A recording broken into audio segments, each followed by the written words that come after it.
What's up, guys? Welcome to the line change. And before I bring on Bik, I want to give a quick shout out and thank you to my sponsor, Gassy Jack Art, maker of that fine artwork you see behind me. You guys can check them out at GassyJackArt.com. But without any further ado, let's bring our guest on, Bik Nizzar. How's it going, man? I'm doing great. How are you? I'm doing good. For those of you that may not know, introduce yourself. Let people know who you are. Yeah, I do the Canucks postgame show on Sportsnet 650, the Canucks Central podcast, and also the People Show from 3 to 4 every day on Sportsnet 650, also on the podcast as well. Awesome. I just like to start off with some questions, find out who your favorite hockey team is. Sure. Yeah, no, I'm born and raised in Vancouver and Coquitlam. So my whole adolescent years and childhood years were all watching West Coast Express, 94, all that. So my favorite player growing up was Cliff Ronning and Pavel Bure and all that sort of stuff. So, yeah, I'm born and raised here. Awesome. You answered a second question. I was going to ask you who your favorite player was. Do you have a favorite current player? I mean, we're very privileged to be watching Quinn Hughes every single day, right? And so it's just an enjoyable experience to see just how he moves around the ice, and it's just so much fun. I feel very privileged to be there as often as I am to see him because it's rare to see that kind of player. Mm-hmm. Sure. Do you have a favorite moment? That I've viewed personally? It could be that. Yeah. Yeah, the Sedin's last home game. That's like I just remember the pop in that building, and it was just so cool to see them deliver one more moment, and it is something that just like resonated because it's truly like the first career that I feel like I've bookended, right? Because I was too young to really appreciate Pavel and all that sort of stuff. So to see the Twins come in to go through the entire story, and then to see it culminate in that moment, and it's like they'd given the fans everything. It was a send-off evening, but it was just like one more moment, and it's like that one will always stick with me. This is something I always ask everyone. What's one thing you would change in Canucks history? Oh, Nathan Lafayette hitting the post, like easily, like far and away. It was right there. But yeah, that's the one, easily. All right. How did you get started on Sportsnet 650? I'm very fortunate. I work within Rogers. Obviously, I've got a huge passion for sports.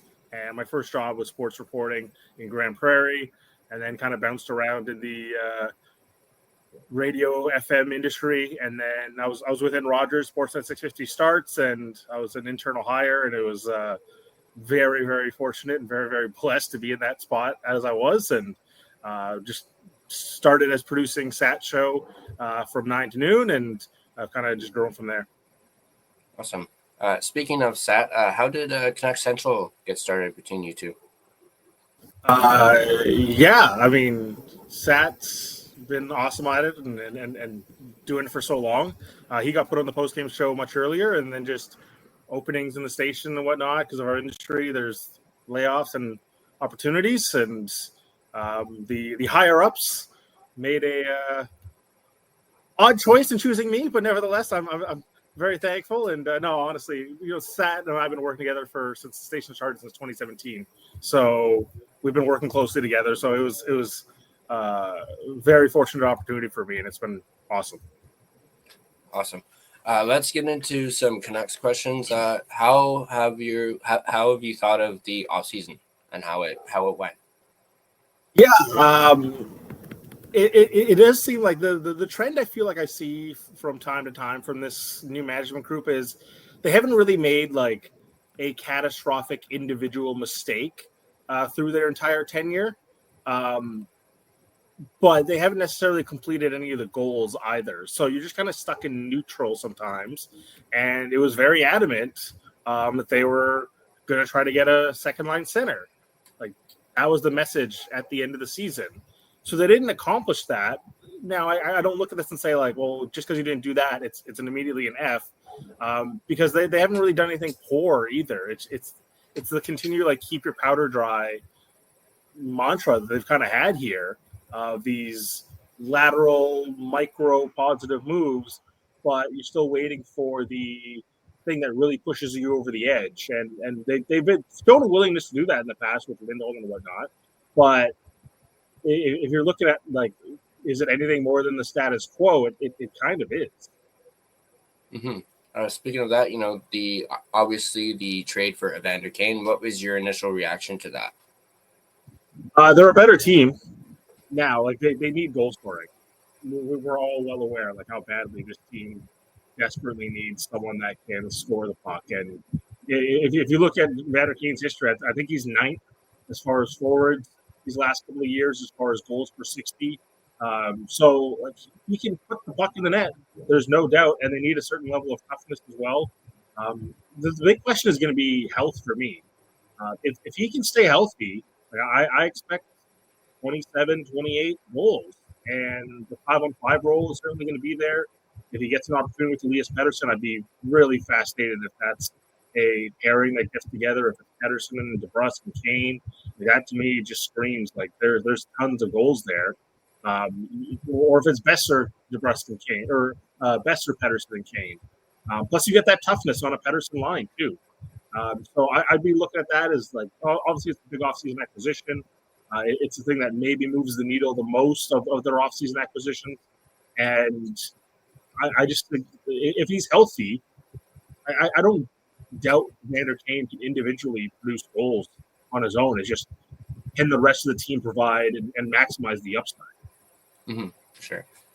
Your thoughts on Brock Besser re-signing with the Canucks? Obviously, people thought he was out the door pretty much, and then lo and behold, out of nowhere, he re-signs.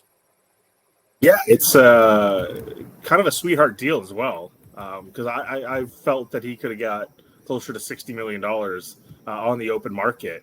But, in negotiations, if you get what you want, then you can be pretty happy. And I think the number would always come down to around $50 million for Brock. And ultimately, he gets that.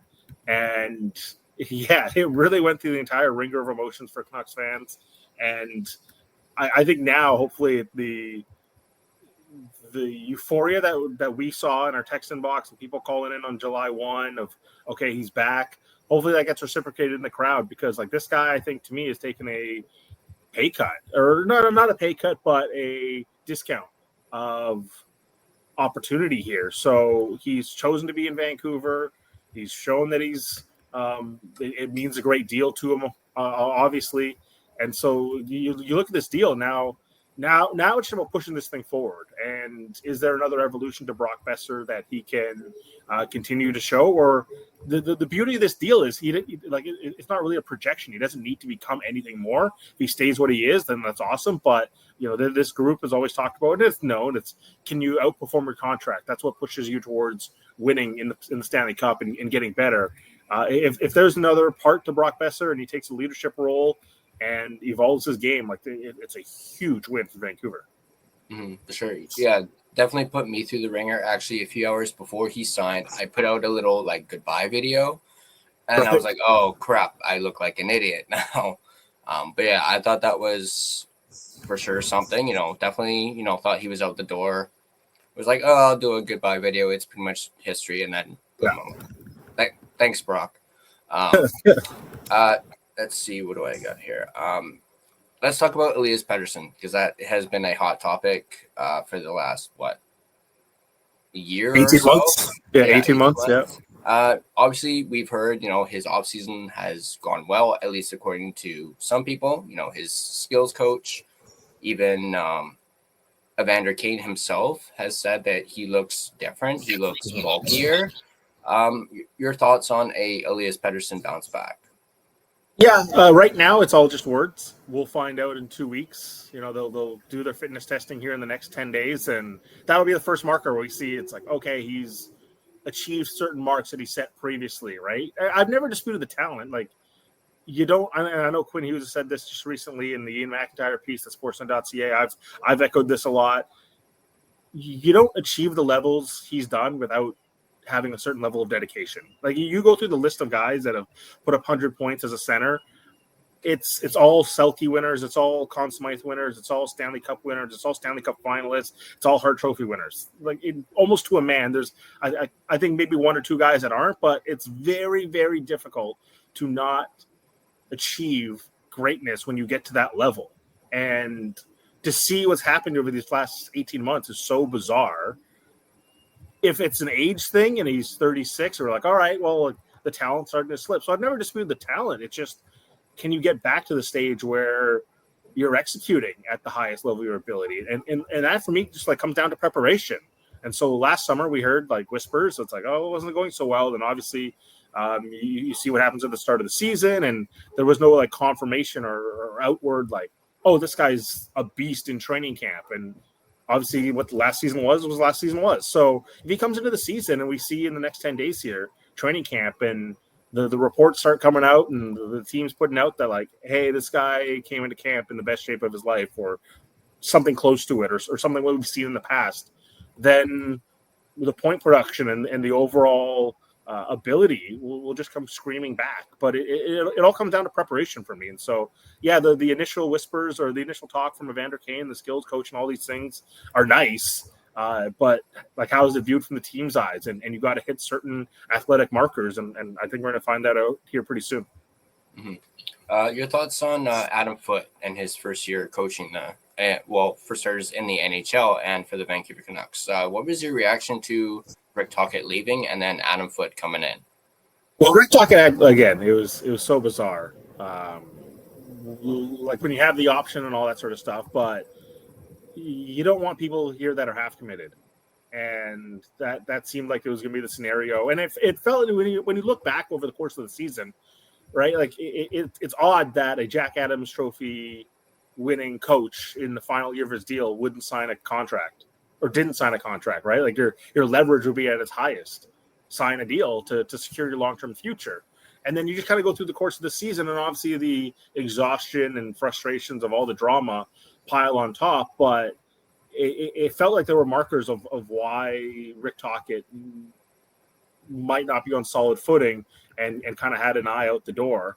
And then ultimately ends up in Philadelphia. And part of it can be for other reasons too, for non-hockey reasons as well.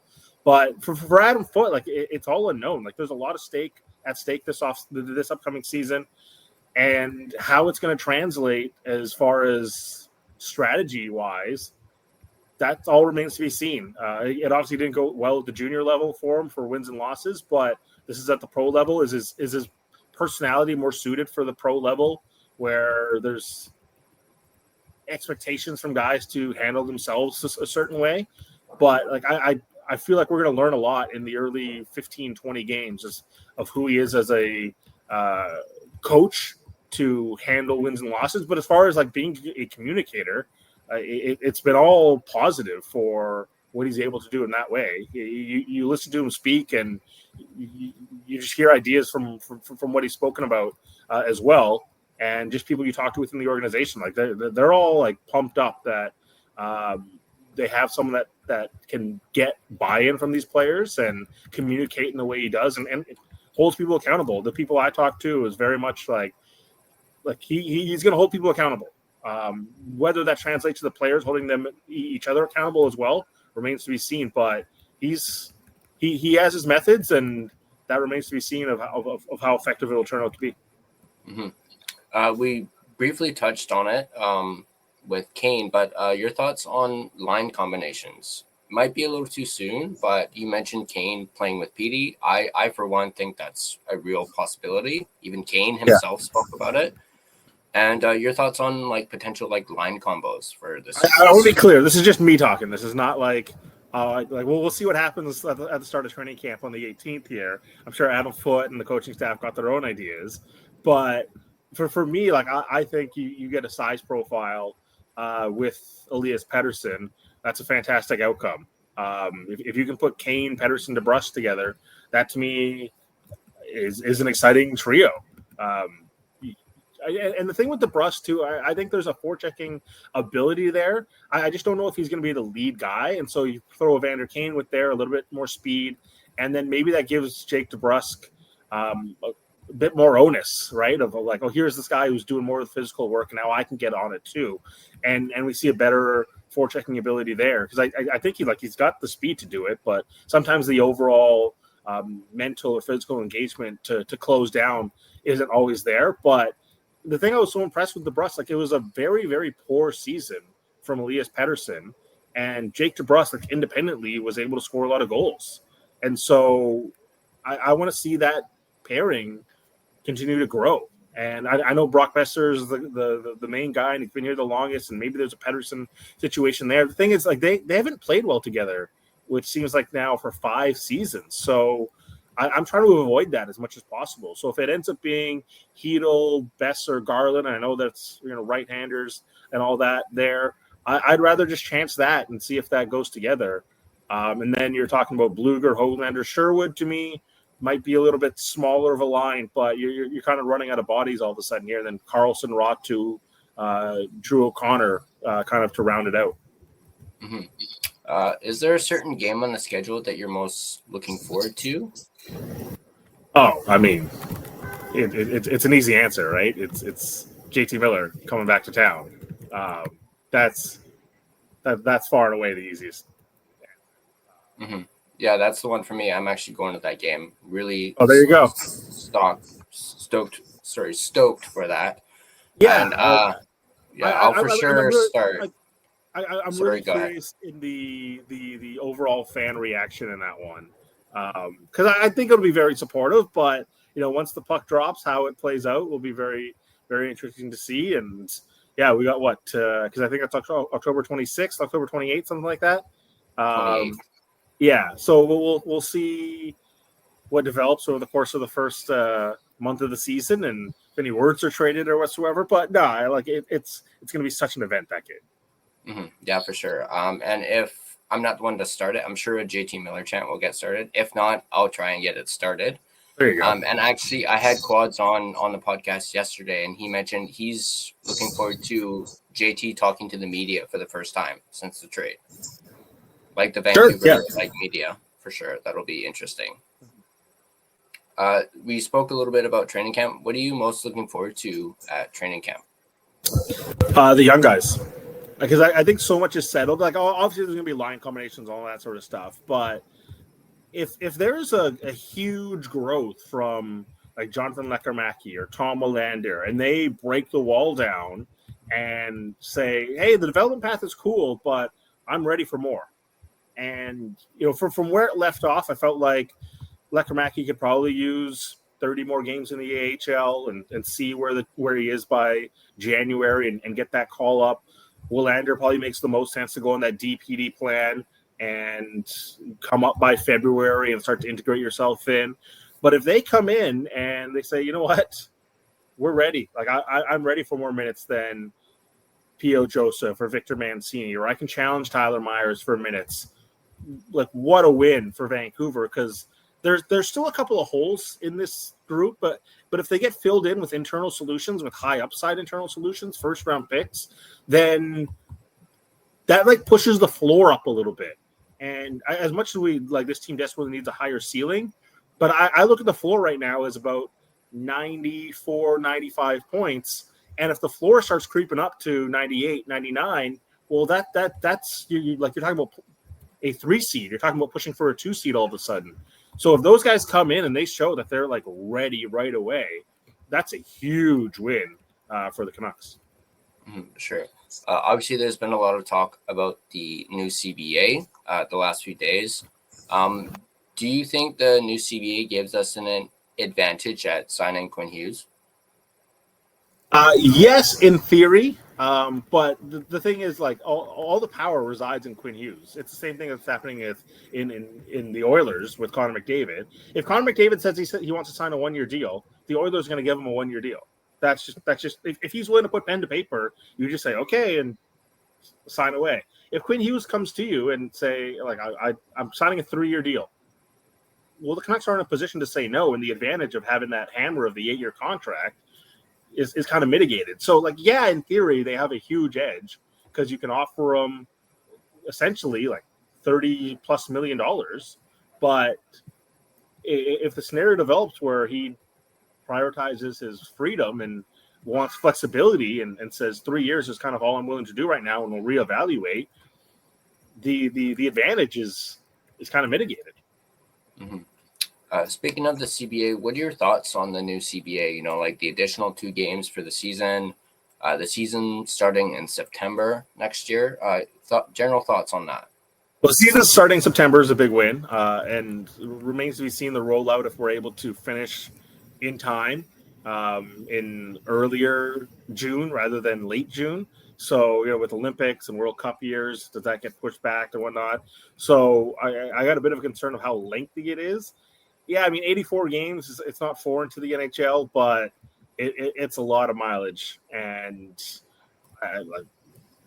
owners are going to want more money, and that's just kind of the state of it. I'm not sure if I'm a fan of 84 games. If anything, we probably need less games, but that's like the genie's never going back in the bottle in that regards. Yeah, like I haven't sunk my teeth into the entire document as I have in the past back in 2013 and really sharpening up on it. But the fact that there's labor peace to me is already the big win. And we've been through enough lockouts over the course of 20 years, 30 years of recent NHL hockey. So really like that's a big win for the game on its own. Mm-hmm. Let's see here. See if I have something. Obviously, you mentioned earlier the Canucks didn't get their second line center, which is something they were hoping to do in the offseason. Jim Rutherford even said, at the end of the season, it's going to be expensive to get one, and it's going to be expensive not to get one. Obviously, there's still hope to try and get one, perhaps maybe in season. I believe there was an article on Canucks Army. Stéphane Roger mentioned a bold prediction. They could, depending on how the season goes, execute a trade in January for a big time center. Your thoughts on that possibility? Well, yeah, I think it goes in concert with like the coaching decision as well, right? They've clearly prioritized continuity because they believe they've got like a certain level of defensive infrastructure that can get them wins. And the only reason you're going to go shop to acquire a second line center to fill that hole is because you're winning. So if you don't get your guy in June, July, August, yeah, you got to change the calculus of what's possible here. And so you look at this, and the goal right now seems like it's very aligned to how do we delay the decision long enough to put ourselves in a position to get this. And so if they're able to win enough games to be in the playoff picture come January, yeah, you have to start being aggressive, because if you can bring in a guy who also I think the range of acquisition could really vary too. Do you just do a high profile rental and get someone that's just going to be in and out here, or do you get someone with a long-term staying power and make it part of the project we use to say hey, we're always committed to winning. This is the reason why you should stay here. So there's benefits to both ways here. But I think the thing that makes the most sense is someone kind of in that 28, maybe 29's pushing it to younger to somewhere between 25 to 29 and say, we got a guy that we're going to be keeping here for a while. And now we solved this problem. This is the place you want to be in. If it's a 3-year deal, it's a 3-year deal. But so many of the decisions feel like they're aligned to that idea that can we just win enough to prove that we're ready to take the step come January. Mm-hmm. And speaking of winning, we haven't talked about Thatcher Demko yet. Your thoughts on, it's been relatively quiet on the Demko front during this offseason. He hasn't made himself available for media, which is a little, I don't want to say concerning, but it's odd, that he hasn't, been said anything. Your thoughts on Demko and if hopefully he can be healthy for this upcoming season? Yeah, the media thing is odd.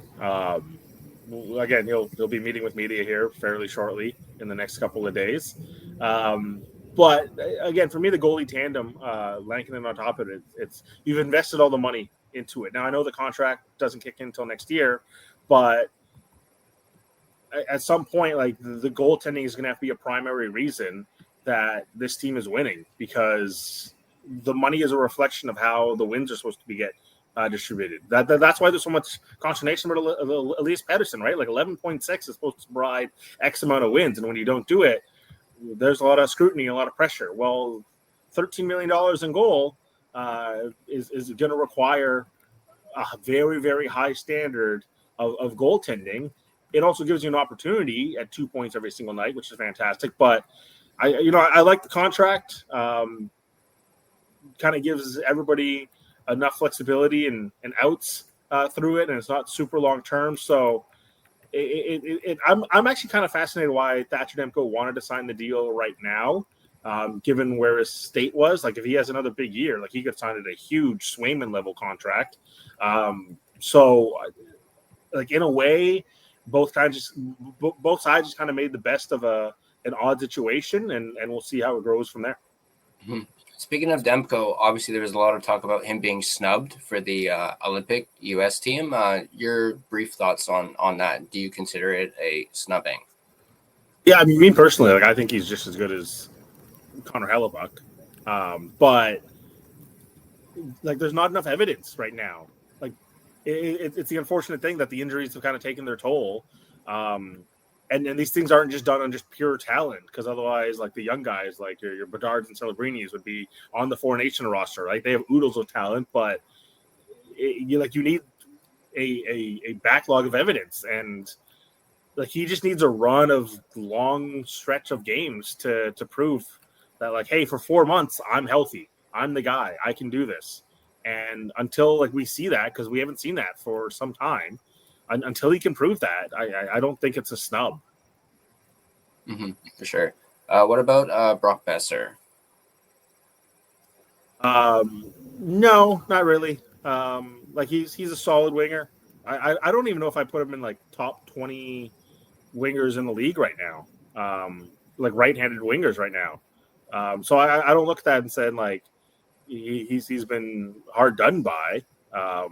Like the American team is just so talented, and they seem to have a specific profile as well. And again, like he's an excellent player, but it is such a loaded team right now. Mm-hmm, for sure. Let's see if I have anything else. No, I don't. Well, thank you very much for coming on, Bik. It was great to have you on. Whoops, my weather thing just popped up. I'm like, couldn't see. But yeah, thank you very much for coming on. Really appreciate it. It was great to talk to you. Hopefully we can get you back on the show again. Perhaps maybe during the season or maybe during the off season. For everyone, be sure to check out Bik and Satiar Shah on Canucks Central after every game. Actually, no. Wait, do we have some comments? Yeah, we do. But anyway, we're out of time. But yeah, once again, thank you very much for coming on. Check them out. The People's Show on Sportsnet 650. Thanks again, Bik. But all right, guys, that was Bik Nizzar from Sportsnet 650. Hope you guys enjoyed this. As always, if you guys like this video, be sure to hit that like button. If you want to stay up to date on all your Vancouver Canucks content, be sure to smash that subscribe button and turn on your notifications so you don't miss a single video. You can find us on social media, as you can see there. Feel free to give us a follow on all of our social media platforms.